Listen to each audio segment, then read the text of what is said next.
Bonjour à tous! Bienvenue au Message Lumière de la famille Myriam. Aujourd'hui, des beaux textes riches et puis 3 mots-clés qu'on veut faire ressortir, Mado et moi, à savoir le mot accueil, le mot recevoir et le mot amour avec un grand A. Tout d'abord, dans la deuxième lecture, Saint Paul dit aux Hébreux que Jésus nous rend libres. Il a rendu libres tous ceux qui, par crainte de la mort, passaient toute leur vie dans une situation d'esclavage. Et ça continue. Et la première action de la liberté humaine, nous dit un jésuite, François Varillon, la première action de la liberté humaine, c'est l'accueil. Et l'accueil est la première forme de l'amour. Il termine en disant, pour être et grandir, il faut d'abord recevoir. Tout est don de Dieu. On a eu une messe mercredi passé et le prêtre à l'homélie nous a posé une question un peu spéciale. Puis je vous la pose, la question. Ça a vraiment rapport à accueillir, recevoir.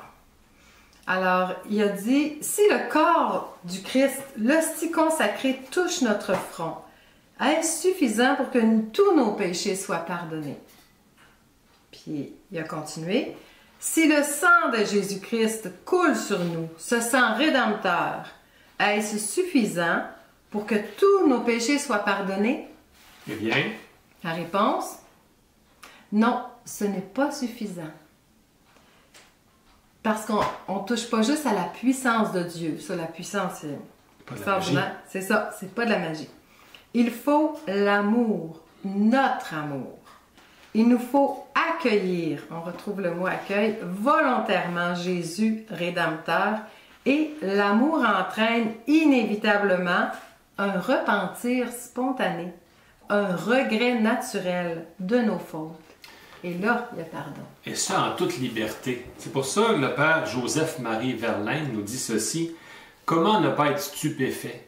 Comment ne pas être émerveillé du respect de Dieu, dont la toute-puissance s'arrête devant notre liberté.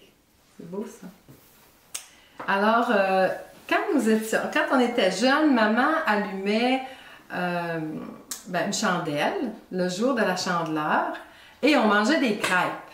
Alors, c'était la fête. Je ne sais pas si certains, probablement qu'il y en a beaucoup qui se reconnaissent. Je ne sais pas si c'est une fête juste québécoise, hein? On va peut-être en entendre parler. La Chandeleur. Ouais. Et je retenais pas vraiment que c'était la présentation de Jésus au temple. Plus tard, je l'ai réalisé. Puis je dis, c'est beau, on fêtait ça. Alors, c'est ça. Puis l'église, la procession des Lumières, c'est beau aussi en église. C'est comme une démarche festive et communautaire qui nous entraîne. On disait, hein, pour être et grandir, il faut d'abord recevoir. Tout est don de Dieu. Dans l'Évangile d'aujourd'hui, Jésus reçoit cet amour du Père par Marie, par Joseph, comme fils obéissant, comme nous dit la fin de l'Évangile. L'enfant grandissait et se fortifiait, rempli de sagesse, et la grâce de Dieu était sur lui. Alors, quel bel exemple nous avons par Jésus, pour que nous soyons nous aussi fils et filles obéissants pour ensuite grandir et accueillir cette lumière. Lumière qui se révèle aux nations, comme nous dit l'Évangile, et puis comme le dit avec émerveillement Siméon, justement dans l'Évangile. Donc, en ce jour de la fête de la lumière, accueillons le don de l'amour de Dieu, comme le dit ce très beau chant de Myriam qu'on a trouvé. Qu'on ne chantera pas, mais qu'on va lire. Ô mon Dieu, je n'ai rien d'autre à t'offrir que l'accueil de ton amour. Aujourd'hui, reçois mon cœur, mes mains vides et mon humble merci. Alors, à nous maintenant d'accueillir cette lumière. Passez un excellent dimanche. À la prochaine. Jésus.